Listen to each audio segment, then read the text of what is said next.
এখন হচ্ছে যে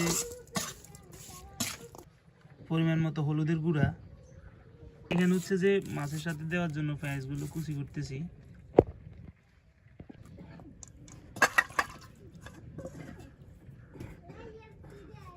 এই যে দেখেন কত সুন্দর একটা কালার আসছে। বন্ধুরা কেমন আছেন সবাই? আশা করি সবাই ভালো আছেন। তো এখানে হচ্ছে যে দেখেন এগুলো হচ্ছে যে পুকুরের ছোট ছোট বৈশা মাছ বলে এগুলোকে। তো এই মাছগুলো আসলে বিশেষত যে পুকুর যদি হিসে ওই পুকুরে পাওয়া যায়। তো এই মাছগুলো হচ্ছে যে আজকে স্পেশাল পদ্ধতিতে রান্না হবে। আর এই মাছগুলো হচ্ছে যে আপনারা যারা যারা মনে করেন যে রান্না করে খেতে চান বা কিভাবে রান্না করে অনেকেই জানেন না। তো আজকে আমি আপনাদেরকে দেখাবো যে কিভাবে এই মাছগুলো রান্না করবেন। তো এই যে মাছের কালারটা দেখেন, অনেক সুন্দর একটা কালার, যদিও ফানি আছে এই জন্য একটু কালো কালো দেখাইতেছে। এমনিতে এই যে দেখেন কত সুন্দর দেখা যাইতেছে। তো এই ধরনের মাছ অনেকে আসলে কিনে আনেন কিন্তু রান্না করতে জানেন না। তো আসলে এই মাছগুলো কিভাবে রান্না করবেন সেটাই আজকে আমি আপনাদেরকে দেখাবো। তো দেখতে থাকেন সম্পূর্ণ ভিডিওটি। এই মাছগুলো কুটার পদ্ধতি হচ্ছে কয়েকটা পদ্ধতি আছে, যেমন এই যে যে যে মাথাটা আছে এটাও ফেলে দেওয়া যায়। আবার হচ্ছে যে যদি আপনি মনে করেন যে যে না মাথা খাবো, তাহলে এই যে ভিতরে যে ফ্যাটটা আছে এই ফ্যাটটা গালিয়ে নেবেন। এই যে এইভাবে টিপ দিলে এই যে ফ্যাটের ভিতর থেকে যেই আবর্জনাগুলো আছে, হ্যাঁ, এগুলো হচ্ছে বের হয়ে যাবে। বের হয়ে গেলে এভাবে হচ্ছে যে এগুলো কুটতে পারেন। আবার অন্য একটা সিস্টেম আছে, সেটা হচ্ছে যে এই যে মাথাটা আছে দেখেন, এই মাথাটা হচ্ছে যে পালাই দিতে পারবেন। দেখেন আমাদেরগুলো কুটতেছে হচ্ছে যে মাছের মাথা যেগুলো আছে ওগুলো পালাই দিতেছে। আমরা মাছের মাথাটা আসলে এই মাছগুলোর মাথা হালকা তিতে হয়, তো আসলে এটা রান্নার উপর নির্ভর করে। তো মাছের মাথা হালাই এজন্য দিতেছে। তো আমাদেরগুলোর মাছের মাথা ফালাই দিতেছে। আপনারা চাইলে মাছের মাথা ফালাইতে পারবেন, আবার নাও ফালাইতে পারবেন, এটা ব্যক্তিগত ইচ্ছে। তো দেখেন এই যে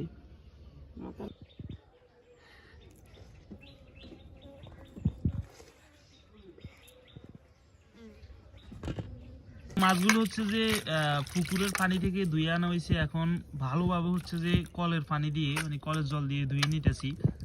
কারণ যে কলের জল দিয়ে না দিলে এরপর হচ্ছে যে মনে হইতেছে যে কাঁচরা রয়ে গেছে। এই জন্য ভালোভাবে কলের পানি দিয়ে ধুয়ে নেওয়ার পরেও এই যে একটা লোট দেওয়া যাইতেছে, হ্যাঁ, যে এখন একবারে ক্লিয়ার হয়ে গেছে। তো আমি আগেই বলছি যে এই মাছগুলো আসলে ধোয়ার উপর নির্ভরশীল। যে মানে মাটির যে গন্ধটা করে মাছ থেকে, এটা কিন্তু একমাত্র ভালোভাবে ধোয়ার উপর নির্ভরশীল 50%। আর বাকি 50% হচ্ছে রান্নাবান্নার উপর, আপনার জিরা মশলার উপর, এই আর কি। তো খুব ভালোভাবে ধুইতেছি দেখেন।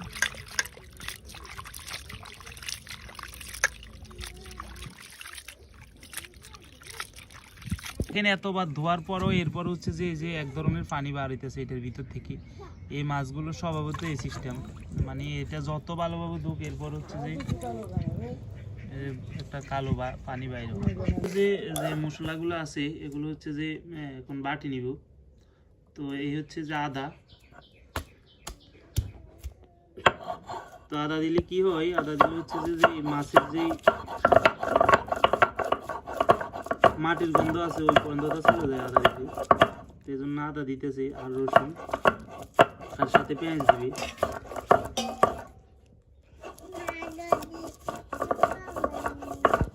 বন্ধুরা মাছগুলো ধোয়ার পর কতটা সুন্দর হয়েছে। তো এখন হচ্ছে যে মাছগুলো একসাথে উঠে দিব। আচ্ছা, যে আপনার তৈল ময় মশলা সবগুলো একসাথে দিয়ে উঠে দিব। তো এখানে ঢেলে নিছি মাছগুলো। এখানে হচ্ছে যে মাছের সাথে দেওয়ার জন্য পেঁয়াজগুলো কুচি করতেছি। তো এখানে হচ্ছে যে পেঁয়াজগুলো কেটে কেটে হচ্ছে যে দিয়ে দেওয়া হইতেছে। বাকি মশলাগুলো পরে দেওয়া হবে একটু পরে।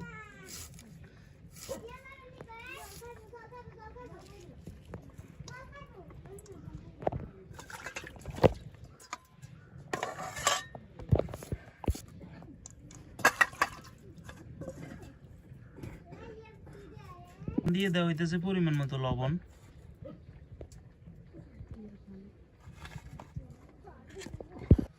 পরিমাণ মতো হলুদের গুঁড়া,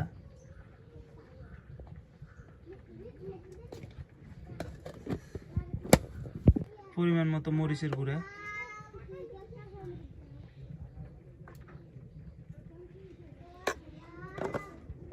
হইতেছে রসুন বাটা, আদা বাটা এবং এগুলো কি জিরে বাটা। এরপরে দেওয়া হইতেছে পরিমাণ মতো তেল, কাঁচা তেল।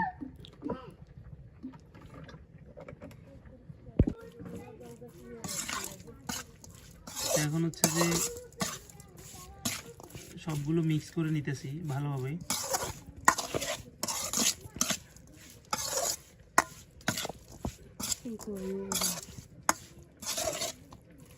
তো এখন হচ্ছে যে মাছ হওয়ার মতো পরিমাণ মতো পানি দিয়ে দিব।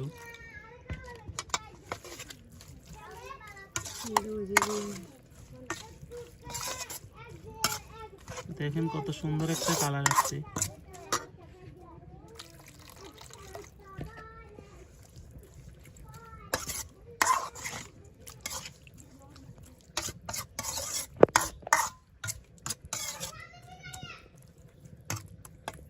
চুলা উঠে দেওয়া হয়েছে, এগুলো কিছুক্ষণের ভিতর হয়ে যাবে এবং এরপর হচ্ছে যে ঢাকনা দিয়ে ঢেকে দিবেন।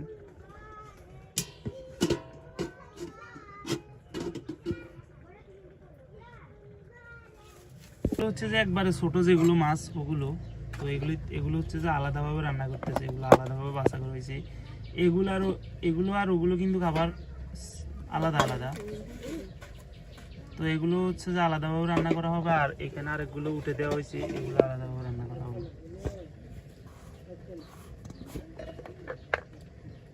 তো এখন দিয়ে দেওয়া হইতেছে পরিমাণ মতো হলুদের গুঁড়া, শুকনো লঙ্কার গুঁড়া, তেল,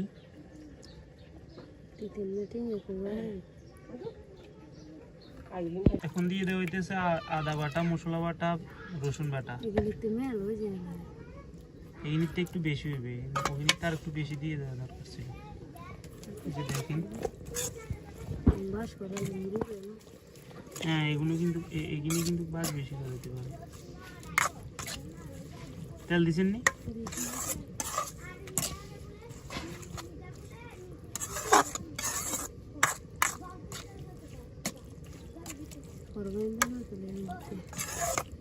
দিয়ে দেওয়া হইতেছে পরিমাণ মতো পানি, যে পরিমাণ পানি লাগে, মাখা মাখা পানি আর কি।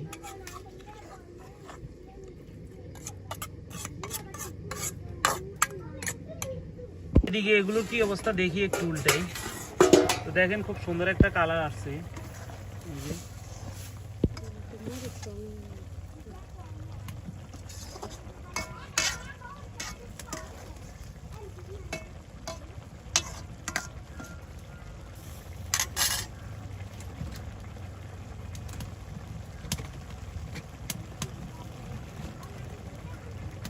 দেখেন বন্ধুরা কত সুন্দর একটা কালার আসছে, আর তরকারিগুলো হয়ে আসছে। আর একটু ঝোলটা নাইতে হবে, তো ঝোলগুলো হচ্ছে যে মাখা মাখা করে রাখতে হবে, নাইলে কি হবে এটা খেতে খুব মানে একেবারে মজা লাগবে না বললে চলে।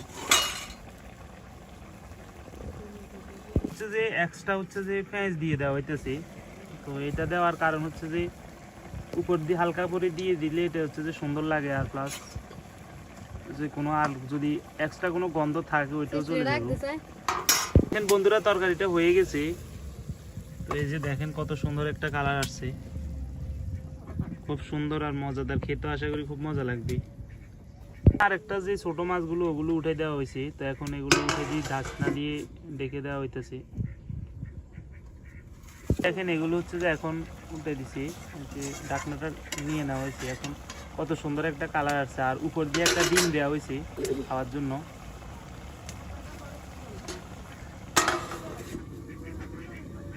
দেখেন এখন হচ্ছে যে তরকারিটা হয়ে আসছে, তো আশেপাশে যেগুলো হচ্ছে যে মরিচগুলো লাগিয়ে থাকবে ওগুলো নামাই দেবেন সুন্দর করে।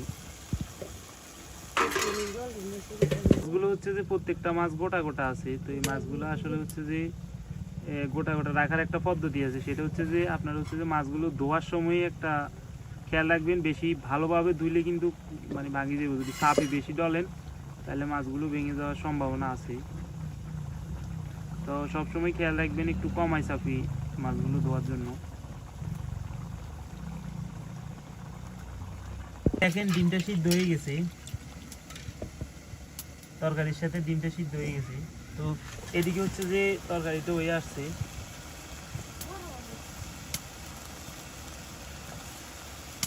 তরকারিগুলো হয়ে গেছে ছোট এগুলো।